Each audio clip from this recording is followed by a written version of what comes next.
에베소서 6장 18절 말씀입니다.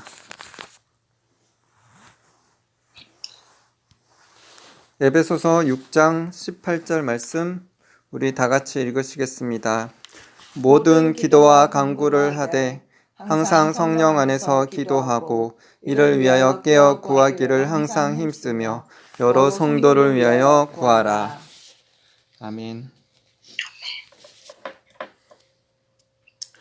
오늘 말씀의 제목은 기도의 종류입니다. 다른 제목으로는 중보 기도의 능력 두 번째 시간입니다. 사도 바울은 에베소서 6장에서 성도들이 입어야 할 하나님의 전신갑주에 대해서 말씀하고 있습니다. 이 세상 주관자 사단 마귀와의 싸움에서 승리하려면 하나님의 전신갑주를 입어야 합니다.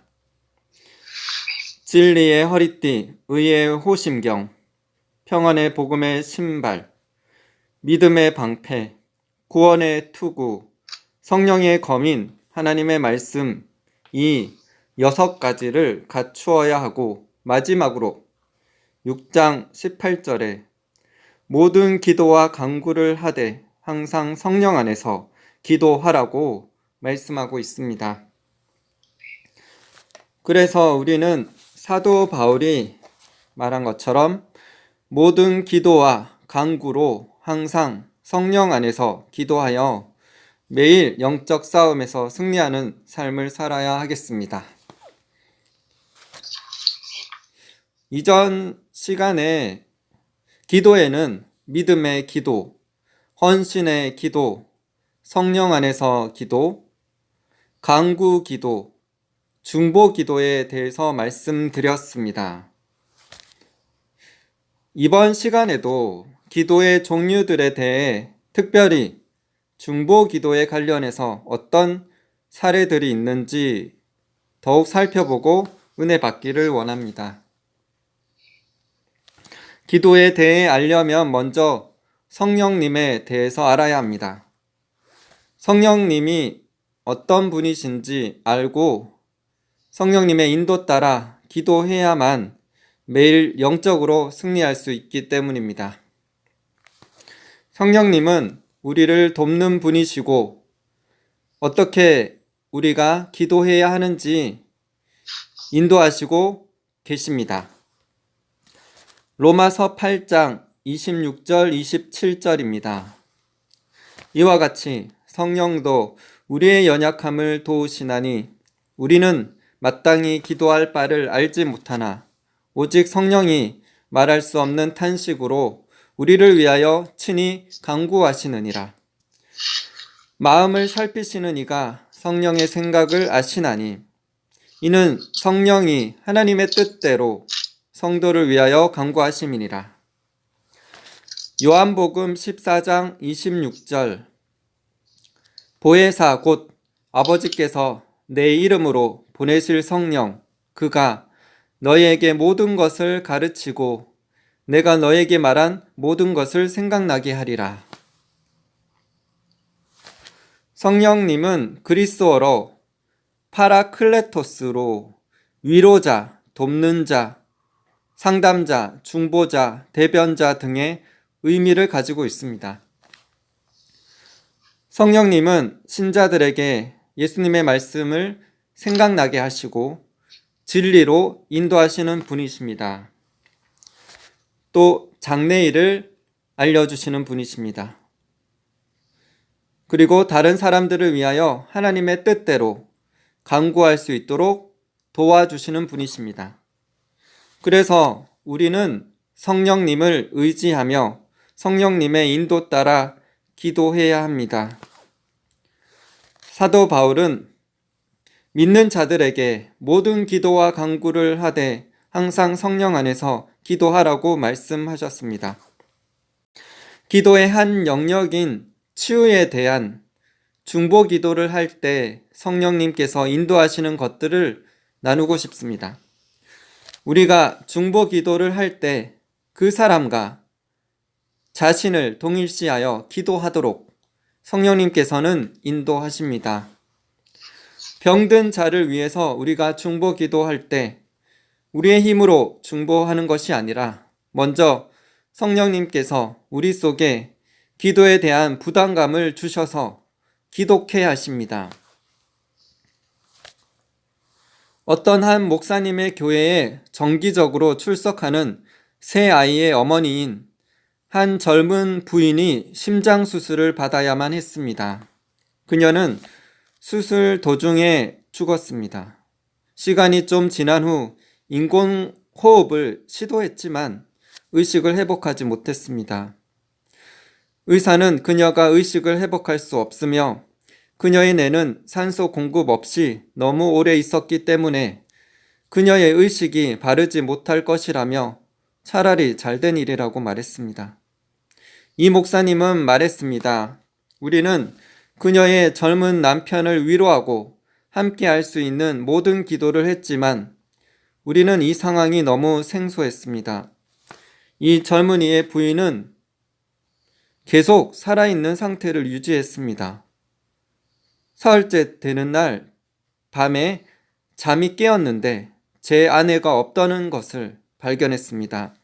나는 거실에서 괴로워하는 소리를 들었습니다. 나는 아내가 일어나다가 넘어져서 다쳤다고 생각했습니다. 아내가 거실 바닥에 완전히 누워서 괴로워하고 있는 것을 발견하고는 아내 옆에 가서 무릎을 꿇고 여보, 어떻게 된 거요? 라고 물었습니다. 아내는 저도 모르겠어요. 이해가 되지는 않지만 그 사람을 그냥 죽게 내버려 둘 수는 없어요. 저는 그럴 수 없어요. 라고 말했습니다. 사흘 밤을 아내는 바닥에 엎드려 신음하며 밤을 새워 큰 소리로 기도했습니다. 그 목사의 부인이 사흘 밤을 기도하고 나흘째 되는 날 갑자기 병원에 있던 젊은 부인은 의식을 회복했습니다. 의사들은 놀랐습니다. 그녀의 정신은 맑았습니다. 그녀는 완전히 정상이 되었습니다. 그녀는 남편과 자녀에게로 돌아갔습니다. 이 목사의 부인에게는 이것이 처음이지만 그녀는 그녀 스스로 만들어낸 것이 아닌 하나님의 영이 시킴으로 인해 이 젊은 여인을 위해 기도를 시작했던 것입니다. 다른 사람들의 병을 위해 기도하다 보면은 그 사람의 아픔과 고통이 똑같이 전해져 올 때가 있습니다. 케네스 해긴 목사님은 아픈 사람들을 위해 기도하면서 똑같은 고통을 느꼈을 때 모두 고침을 받았다고 말했습니다. 하지만 치유가 일어나지 않았던 한 번의 경우는 예수님께서 나타나셔서 내가 그를 고치러 왔지만 그는 내가 그를 고치도록 허락하지 않는구나 라고 말씀하셨다고 합니다. 예수님께서 이 땅에 계시면서 병자를 고치실 때 내가 무엇을 하여 주기를 원하느냐? 내가 믿느냐? 라고 물어보셨습니다. 예수님께 고침받고자 하는 자신의 의지가 중요함을 말씀하신 것입니다. 믿는 자들이 자신을 위해 기도할 뿐만 아니라 다른 사람들을 위해서도 기도하게 됩니다. 성령님께서 남을 위해 중보 기도하도록 기도에 부담을 주실 때가 있는데 그때 순종하여 기도하지 않으면 역사가 일어나지 않습니다. 성령님께서 기도에 부담을 주시면 그 부담이 사라질 때까지 기도할 때 역사가 일어날 것입니다. 월포트 리트는 밤 2시에 하나님이 깨워 아들을 위해 기도하도록 한 어머니의 이야기를 알고 있습니다. 그녀는 성령의 위급함을 통해 무언가 심각하게 잘못되고 있음을 알았습니다. 그녀는 이 위급한 기분을 묵살하지 않고 인정했습니다. 그녀는 그 부담감이 없어질 때까지 간절히 기도했습니다. 후에 하나님께서 그녀에게 기도하라고 하셨던 바로 그때 그녀의 아들이 타고 있던 전함이 벼락을 맞았다는 사실을 알았습니다.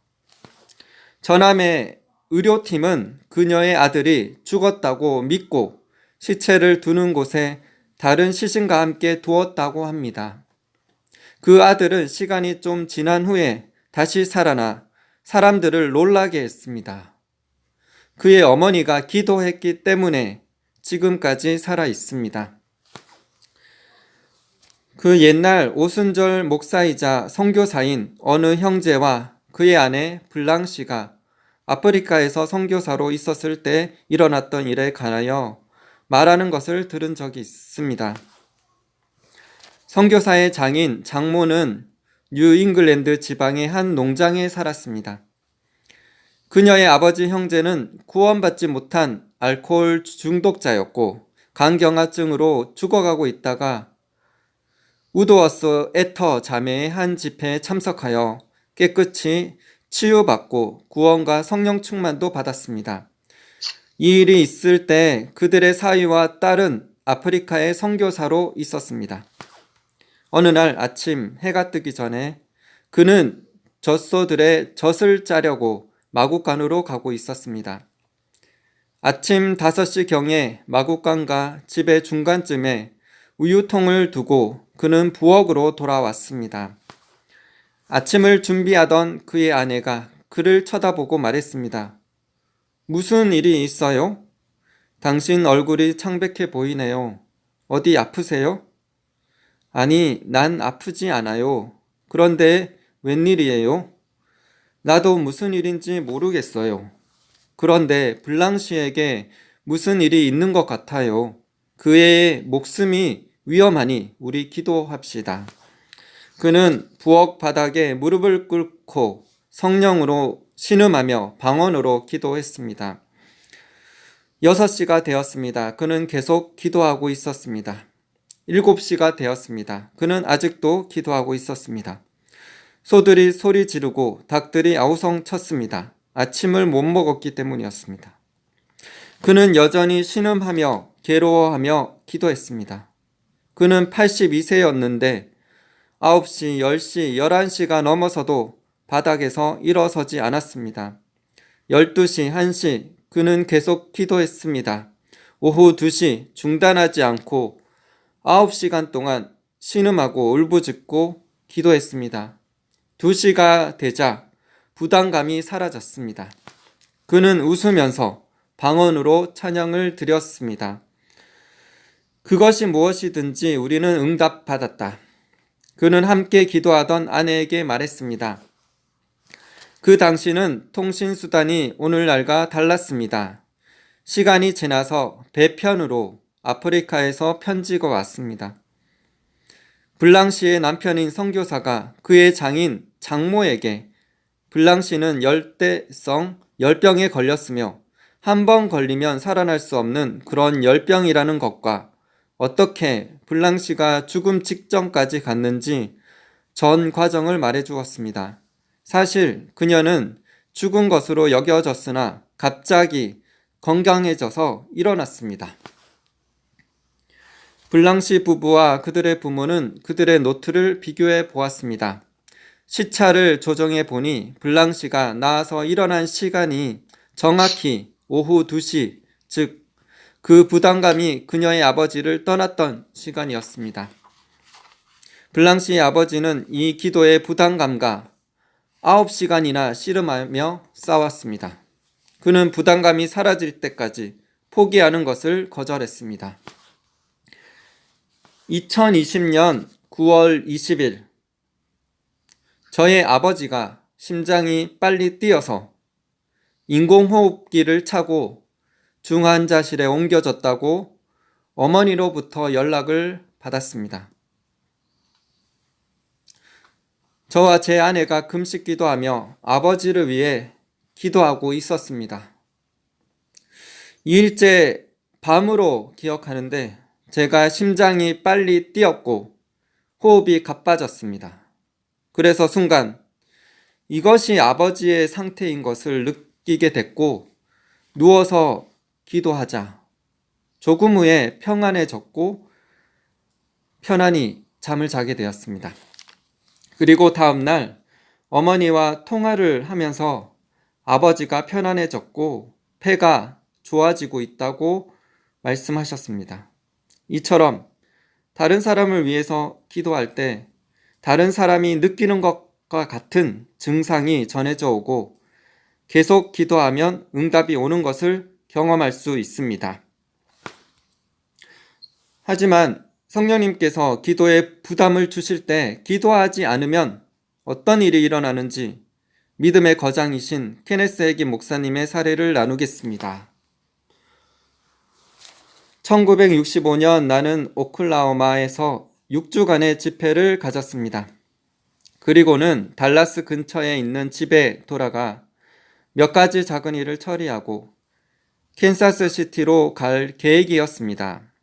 캔사스 시티에서는 순복음 실업인회 조찬 기도회에서 말씀을 전하도록 되어 있었습니다. 그런데 집에 도착하자마자 나는 어떤 사람을 위해 기도해야 할 부담을 갖게 되었습니다. 나는 누군가가 자동차에서 튀어나오는 것을 느꼈습니다.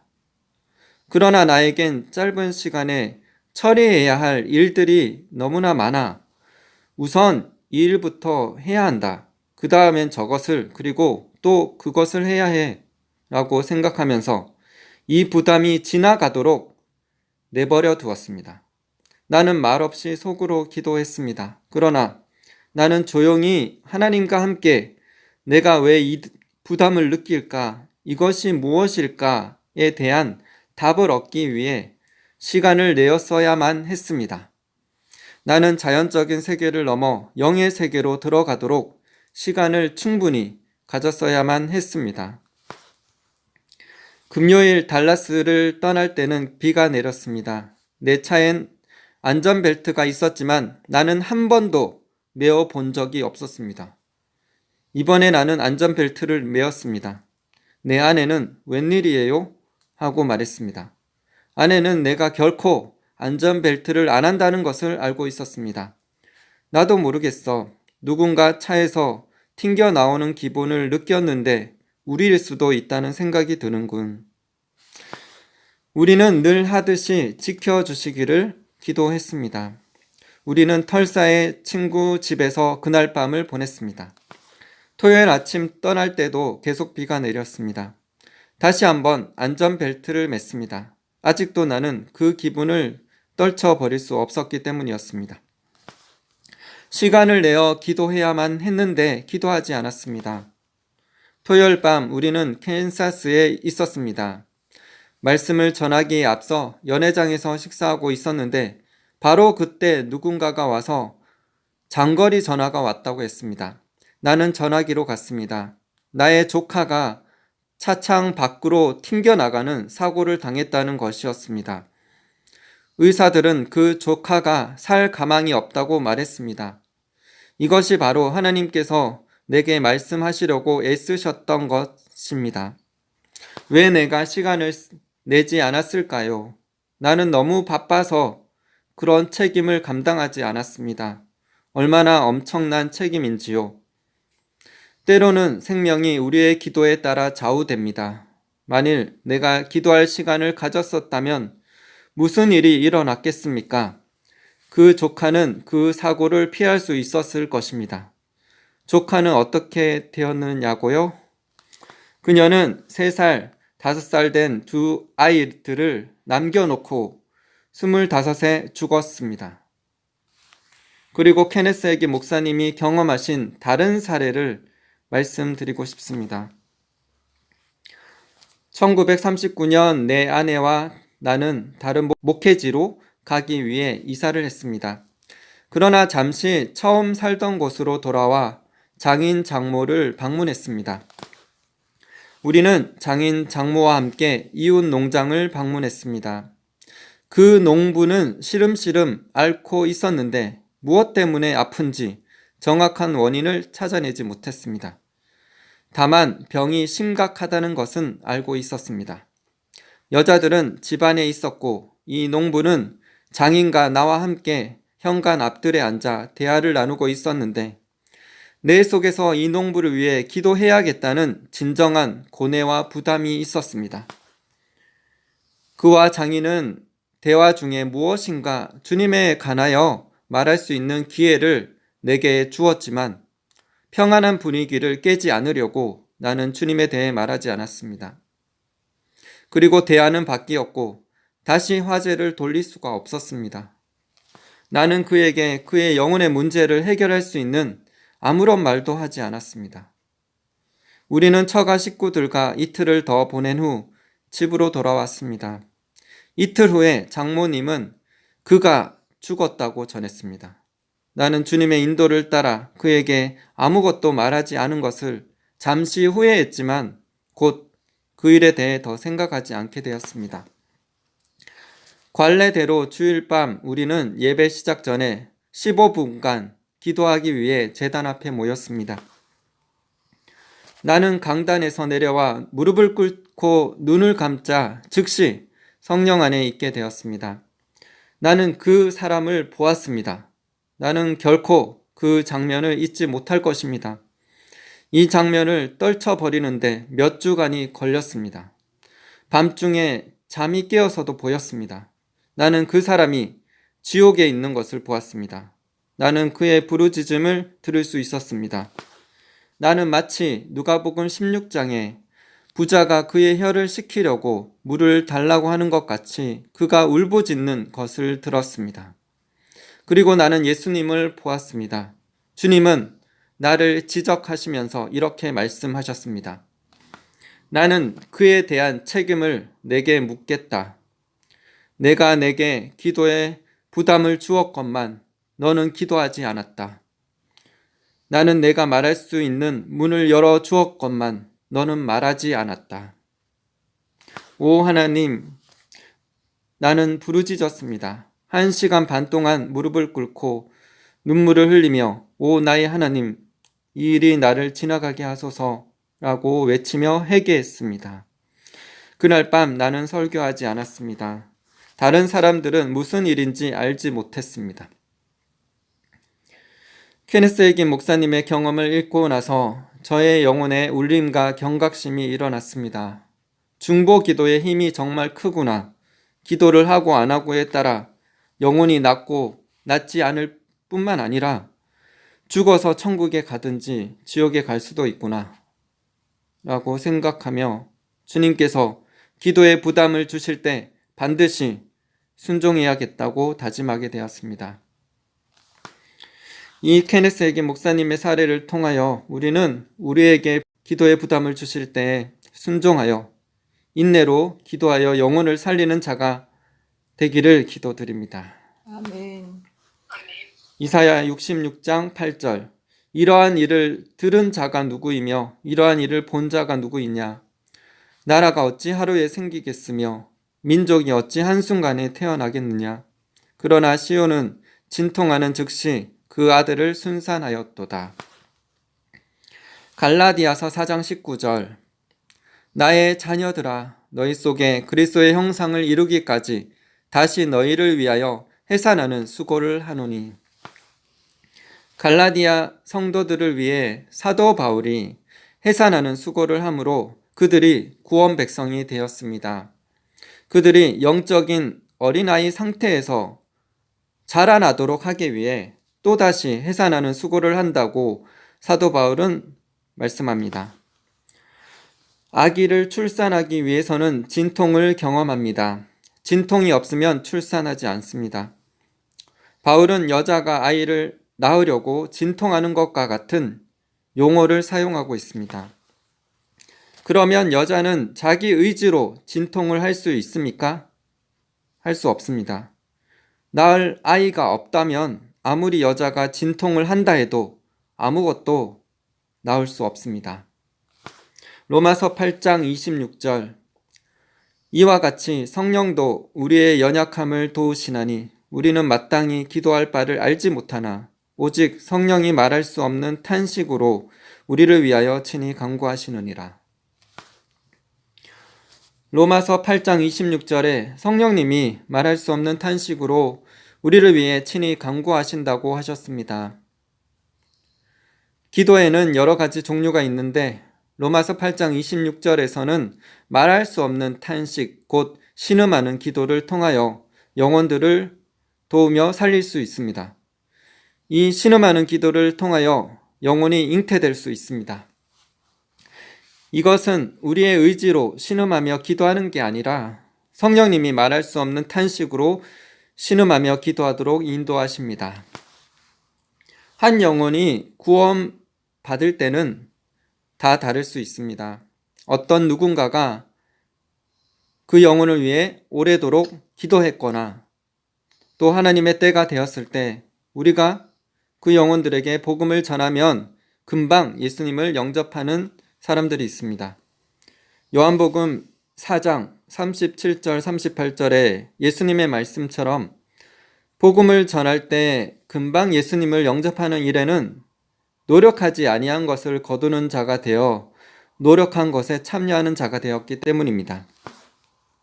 한 영혼을 구원하기 위해서는 보통 상고의 고통과 같은 인내와 끈기를 요구하며 수많은 기도와 말씀 전파로 통해서 영혼들에게 씨를 뿌려야 합니다. 한 영혼이 구원받기 위해서는 영적 싸움이 필요하고 영적 싸움에서 승리해야만 어둠의 왕국에 있던 영혼이 빛의 왕국으로 옮겨져 구원을 받을 수 있습니다. 월포트 리트는 이렇게 말합니다. 바울은 진통을 겪었습니다. 이것은 영적인 행위입니다. 이것은 속사람이 강한 고통을 겪는 것입니다. 이 진통은 자연분만의 고통과 비교할 만합니다. 실제적 중보가 관련되어 있습니다. 지금 주님과 함께 있는 내 친구는 문자 그대로 심장이 터질 것 같이 생각될 정도로 중보하며 기도의 진통을 겪었습니다. 물론 겉사람에게는 거의 불가능한 일입니다. 이와 관련하여서 케네스에게 목사님의 간증을 나눠드리기 원합니다. 1953년 12월 첫 금요일 밤 아리조나 피닉스에서 일어났었던 일입니다. 나는 집회 기간 동안 그 교회의 한 가정에 머무르고 있었습니다. 금요일 밤 집회 후에 그들은 결혼한 세 딸과 사위들을 초청하여 간단한 다가를 나누도록 하였습니다. 남자들은 거실에 앉아 이야기를 하고 있었습니다. 여자들은 부엌에서 먹을 음식을 준비하고 있었습니다. 그때 갑자기 나는 기도하고 싶은 충동을 느꼈습니다. 그러나 나를 오해하지는 마십시오. 아무도 강요하는 사람은 없었습니다. 그러나 부담감이 있었습니다. 기도하고 싶은 충동이 그냥 내 위에 덮친 것 같았습니다. 나는 이 집 식구들이 이런 것을 이해해 주리라고 생각했습니다. 그들이 이해 못했다면 나는 내 침실로 돌아와 기도하기 위해 양해를 구했을 것입니다. 그래서 집주인에게 기도를 해야 합니다 라고 말했습니다. 집주인은 곧 부인을 불러 음식 준비를 그만두세요. 핵인 형제가 기도할 부담이 생겼답니다. 우리도 그와 함께 기도합시다 라고 했고 나는 거실의 큰 의자 옆에 무릎을 꿇었습니다. 내 무릎이 바닥에 닿는 순간 나는 성령 안에 있었습니다. 나는 목소리를 높여 방언으로 신음하며 기도했습니다. 그것이 마치 내 속 깊숙이 마치 악이라도 낳으려는 듯한 심한 고통이었습니다. 진통 중에는 고통과 신음이 있었습니다. 나는 내가 중보 기도하고 있음을 알았습니다. 잃어버린 영혼에 대한 중보의 영이 여러분에게 임하면 마치 당신이 자신이 잃어버린 영혼인 것 같은 느낌을 받습니다. 당신은 하나님의 자녀입니다. 그러나 당신이 중보하는 사람이 잃어버린 영혼이라면 당신도 똑같이 잃어버린 자처럼 느낍니다. 많은 사람들이 여러 번 핵인 형제, 나는 구원받고 성령 충만도 받았는데 가끔 하나님께서 역사하시는 예배 중에 내 속에서 마치 내가 잃어버린 영혼과 같이 느껴질 때가 있습니다. 영접 초청 때는 제단 앞으로 나아가야 할지 망설여집니다. 아마 내가 하나님과 바른 관계에 있지 못하기 때문이지요 라고 말합니다. 그게 바로 중보 기도입니다. 그것은 하나님의 성령께서 어떤 잃어버린 영혼의 짐을 누군가에게 지우려고 하는 것입니다. 하나님께서는 자신이 사용할 수 있는 사람을 해중 가운데서 찾고 계시는 중이시지요. 이런 일이 다시 일어나거든 당신 스스로는 어떻게 할 수 없고 예배 도중이라면 일어나 기도할 장소를 찾아가야 합니다. 그렇지 않으면 조용히 앉아서 당신 속으로 신음하면서 당신이 중보하고 있는 그 사람이 하나님의 부르심의 반응을 보일 때까지 기다리십시오. 나는 피닉스에서 그 금요일 밤에 눈물을 흘리며 신음하며 방언으로 1시간가량 기도했습니다. 나는 잃어버린 영혼 누군가를 위해 중보하고 있었다는 것을 알았습니다. 뿐만 아니라 승리의 신호가 나타날 때까지 계속 기도해야 된다는 것을 알았습니다. 승리의 사인이라는 것은 부담감이 사라지고 가벼워진 기분과 상쾌하고 복받은 느낌이 드는 것을 말합니다. 또는 당신이 방언으로 노래하기 시작할 때나 신음 대신 웃기 시작할 때를 말합니다. 그날 밤 주님은 환상을 보여주셨습니다. 나는 환상 중에 집회를 하고 있는 교회에 사람이 가득한 것을 보았습니다. 강단에서 설교하는 나 자신을 보았습니다. 내가 설교를 마치고 강단에 기대어 서더니 앞줄에서 두 번째 좌석에 앉아있는 사람을 가리키는 것이 보였습니다. 그 사람을 가리키면서 형제, 하나님께서 내게 보여주시는데 형제는 70세가 넘는 나이이며 지옥이 없다는 마음으로 가르침 받고 자랐군요. 그런데 하나님은 내게 말씀하시기를 당신은 지금 한 발은 이미 지옥에, 한 발은 지옥으로 미끄러지고 있는 중임을 말해주라고 하십니다. 나는 그 사람이 자리에 일어나더니 제단 앞에 나와 무릎을 꿇고 구원받는 것을 보았습니다. 나는 내가 그를 위해 중보하고 있었다는 것을 알았습니다. 다음 주일 밤에 내가 이전 금요일에 보았던 대로 정확하게 모든 일이 다 일어났습니다. 누군가가 그는 주일 밤에 구원받았습니다 라고 했으나 실제로는 금요일 밤 내가 해산의 진통을 할 때 일어난 것입니다. 중보기도는 아브라함이 소돔과 고모라 땅을 위해 기도한 것처럼 심판을 막는 기도입니다. 그리고 중보기도함으로 다른 사람의 짐을 대신 질 수 있습니다. 갈라디아서 6장 2절 너희가 짐을 서로 지라 그리하여 그리스도의 법을 성취하라. 기도는 다른 사람의 짐을 진다는 의미를 포함하고 있습니다. 우리는 기도함으로 다른 사람의 무거운 짐을 제거해 주고 그들이 경주를 더 잘할 수 있도록 도와줄 수 있습니다. 우리가 서로를 위해 기도로서 도울 때 그리스도의 몸 전체가 성숙에 이르게 됩니다. 우리는 기도로서 다른 사람을 살리며 도울 수 있습니다. 이것은 교회 안에서 중요한 사역이라고도 말할 수 있습니다. 교회 안에서 사역에는 여러 종류가 있습니다. 특히 에베소서 4장 11절에는 사도, 선지자, 복음 전하는 자, 목사, 교사 이렇게 5가지 직분 사역을 말씀하고 있습니다. 그리고 고린도전서 12장에서도 교회 안의 직분과 사역에 대해서 말씀하고 있습니다. 중보기도하는 것은 에스겔 22장 30절 31절 말씀처럼 심판을 막는 기도입니다. 또 파수꾼이 파수하는 것처럼 파수하는 기도이므로 구약의 성전 문지기에 비유할 수 있습니다. 악한 세력들로부터 지키고 보호하며 악한 세력이 올 때 알리어서 깨어서 싸우는 것입니다. 교회 안에서 중보 기도는 귀한 사역입니다.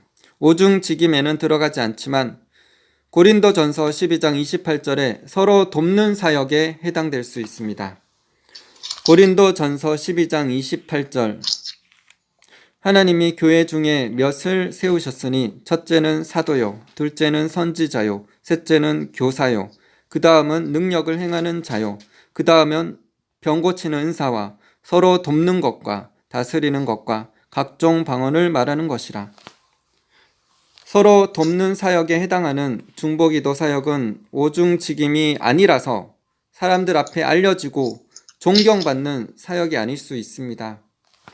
설교자나 찬양하는 찬양팀, 치유사역, 예언사역으로 섬기는 사람들보다 사람들이 선호하지 않고 덜 귀중히 여겨질 수도 있습니다. 하지만 하나님 보시기에 중보기도 사역은 귀중한 사역입니다. 고린도전서 12장 22절에서 25절 그뿐만 아니라 더 약하게 보이는 몸의 지체가 도리어 요긴하고 우리가 몸에 덜 기이 여기는 그것들을 더욱 귀한 것들로 입혀주며 우리의 아름답지 못한 지체는 더욱 아름다운 것을 얻느니라. 그런즉 우리의 아름다운 지체는 그럴 필요가 없느니라. 오직 하나님이 몸을 거룩히 하여 부족한 지체에게 귀중함을 더하사 몸 가운데서 분쟁이 없고 오직 여러 지체가 서로 같이 돌보게 하셨느니라. 이 고린도전서 12장 22절에서 25절 말씀을 표준 세번역 성경으로 다시 읽겠습니다. 그뿐만 아니라 사람이 몸 가운데서 더 약하다고 여기는 지체가 오히려 더 요긴합니다. 그리고 몸 가운데서 덜 귀하다고 생각하는 지체들을 더욱 귀한 것으로 입히고 볼품없는 지체들을 더욱더 아름답게 꾸며줍니다. 그러나 아름다운 지체들에게는 그럴 필요가 없습니다. 하나님께서는 몸을 골고루 짜 맞추셔서 부족한 지체에게 더 큰 존귀함을 주셨습니다. 그래서 몸에 분열이 생기지 않게 하시고 지체들이 서로 같이 걱정하게 하셨습니다. 중보 기도와 같이 교회 안에 드러나지 않는 이 사역은 사람들 눈에 드러나지 않아서 다른 사람들이 보기에는 덜 중요하게 여기는 사역이라고 생각할 수 있지만 하나님 보시기에는 정말 귀한 사역입니다. 설교자, 찬양팀, 치유 사역, 예언 사역 등 사람들 눈에 드러나는 이런 사역들도 정말 귀하지만 중보 기도와 같은 눈에 드러나지 않는 사역 또한 주님 앞에 더욱 귀할 수 있습니다. 우리는 사람의 기준이 아닌 하나님의 눈으로 영적인 세계를 분별할 수 있어야 합니다. 이런 돕는 사역인 중보 기도는 설교자, 찬양하는 자, 치유 사역, 예언 사역을 보조하며 기도로서 도울 수 있으며 기도로 통하여 영혼들을 구할 수 있는 강력한 무기가 됩니다. 사실 중보 기도는 사역으로 불리기보다는 남을 돕는 일에 해당되며 그리스도의 몸의 지체로서 심장과 같이 몸의 귀중한 장기와 같이 보이지 않지만 없어서는 안 되는 중요한 위치를 차지하고 있습니다. 요한계시록 1장 6절 그의 아버지 하나님을 위하여 우리를 나라와 제사장으로 삼으신 그에게 영광과 능력이 세세토록 있기를 원하노라. 요한계시록 5장 10절 그들로 우리 하나님 앞에서 나라와 제사장들을 삼으셨으니 그들이 땅에서 왕노릇하리로다 하더라. 베드로전서 2장 8절 그러나 너희는 택하신 족속이요 왕같은 제사장들이요 거룩한 나라요 그의 소유가 된 백성이니 이는 너희를 어두운 데서 불러내어 그의 기이한 빛에 들어가게 하신 이의 아름다운 덕을 선포하게 하려 하심이라. 구약에서는 하나님께서는 왕과 제사장, 선지자들에게 기름 부어서 사용하셨습니다. 베드로전서 2장과 요한계시록 1장, 5장에 우리를 나라와 제사장으로 삼으셨다고 말씀하셨습니다. 신자들 모두는 제사장으로 기름 부음을 받은 자들입니다. 제사장은 다른 사람들을 대신하여 기도하는 중보자들입니다. 다른 사람들의 죄를 대신해서 주님께 기도하는 자들입니다. 특별히 중보 기도의 사명을 받은 자들만 기도해야 하는 것이 아니라 믿는 신자 모두 중보자로 기름 부음 받았기 때문에 다른 사람들을 위한 짐을 지고 기도해야 합니다. 성령님께서 다른 사람을 위해 기도하도록 기도에 부담을 주실 때 순종하여 기도함으로 승리하는 삶을 사시기를 예수님의 이름으로 기도드립니다. 아멘. 마지막으로 케네스 해긴 목사님 책에 나오는 한 가부의 이야기를 나누며 마치겠습니다. 어느 특별한 주일날 우리는 나의 아내가 될 사람의 집에서 모였습니다. 그곳에는 한 사랑스러운 작은 여인이 있었습니다. 나는 그녀에 대해 듣기는 했지만 만난 적은 없었습니다. 모두 그녀를 하워드 엄마라고 불렀습니다. 그들은 그녀를 이스라엘에 있는 어머니라고 일컬었습니다. 우리는 식사를 마치고 나서 잠시 머물러 있었습니다. 그녀는 잠시 혼자 있을 방을 달라고 하더니 맨 바닥에 무릎을 꿇었습니다. 나는 가끔 그녀가 바닥에 신문을 깔고 이마를 그 위에 대고 꼼짝 않고 주일 오후 내내 기도한다는 것을 알고 있었습니다. 그녀는 가부였습니다. 그는 이웃 마을에 자기 집을 소유하고 있었습니다. 내가 알고 있는 목사님 한 분이 그의 아내와 자식과 함께 그 집 한쪽을 쓰고 있었습니다. 그 목사님은 내게 그녀는 기도를 일삼아 합니다. 그녀는 매일 아침 4시에 일어나 그때부터 8시까지 기도합니다. 그리고 먹을 것을 조금 요리합니다. 그리고 나서 또 2시간을 기도합니다. 가벼운 점심을 먹은 다음에는 대개 우리 가족들에게 와서 잠깐 동안 있다가 오후 2시에서 3시 기도하러 다시 돌아갑니다. 어떤 때는 자정까지도 기도합니다. 기도에 부담이 있을 경우에는 밤을 새워 기도합니다. 라고 말씀하셨습니다. 그녀는 수년 전에 달라스에서 거듭났습니다. 그 후에 그녀는 순복음 교회가 없는 한 마을로 이사를 했습니다. 사실은 그 근처에는 순복음 교회가 있는 마을이 하나도 없었습니다. 한 마을씩 택하여 그녀는 교회가 세워질 때까지 기도했습니다.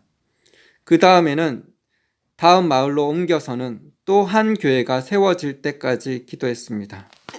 하워드 엄마, 이 작은 여인, 이 아름다운 하나님의 성도는 마을마다 읍마다 북부 텍사스의 모든 구석마다 교회가 들어서도록 기도했습니다. 나는 우리 모두가 하늘나라에 가서 상급을 나누어 받을 때 어떤 장면이 전개될까 생각해 봤습니다. 그 교회들을 세웠던 목사님들이 나와 상급을 받을 준비를 할 때 예수님은 하워드 엄마를 먼저 부르실 것입니다. 그녀가 한 일은 일이 되어지도록 하는 것이었습니다. 아무도 그녀를 본 사람은 없습니다. 그들은 그녀가 존재하는 것도 몰랐을 것입니다.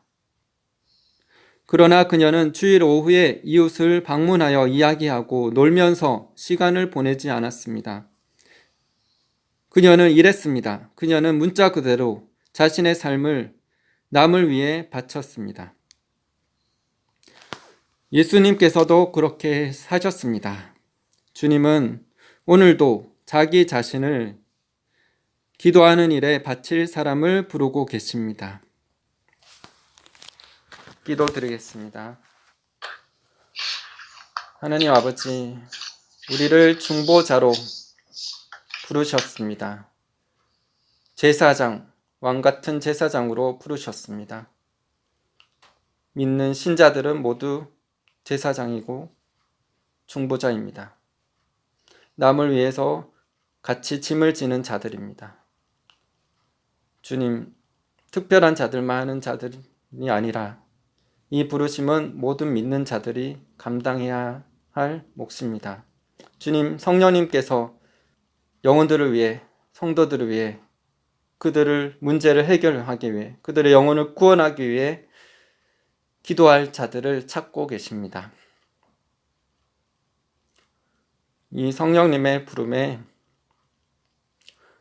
순종하고 나아가기를 소망합니다. 주님, 우리가 더욱 성령의 인도 따라서 기도할 수 있도록 주님 믿음을 부어주시옵소서. 우리의 삶을 더 주님께 드리고 주님께서 행하실 수 있도록 우리 삶을 내어드리게 하여 주시옵소서. 주님, 그래서 우리 가족뿐만 아니라 교회가 변화되고 사회가 변화되고 이 나라 세계 열방이 변화될 수 있도록 영광의 부흥을 허락하여 주시옵소서. 우리를 사용하여 주시옵소서. 우리가 더욱더 주님께 나아가고 주님께 시간을 드리고 말씀과 기도로 준비하며 영혼들을 위해서 기도하는 자들 되게 하여 주시옵소서. 성령님께서 기도에 부담을 주실 때 끝까지 기도하여서 영혼을 살리는 자들 다 되게 하여 주시옵소서. 주님을 찬양합니다. 이 아름다운 이 직무를 우리에게 주셨습니다. 얼굴과 손과 발처럼 겉으로 드러나는 일은 아니지만 주님 보시기에 정말 존귀한 직분입니다. 주님 이 직무를 잘 감당할 수 있도록 은혜 베풀어 주시옵소서. 주님께서 인도하여 주시옵소서. 우리 삶을 헌신하여 드릴 때 하나님께서 그 기도에 그 순종에 역사하시는 주님을 찬양합니다. 감사드리며 예수님 이름으로 기도드립니다. 아멘.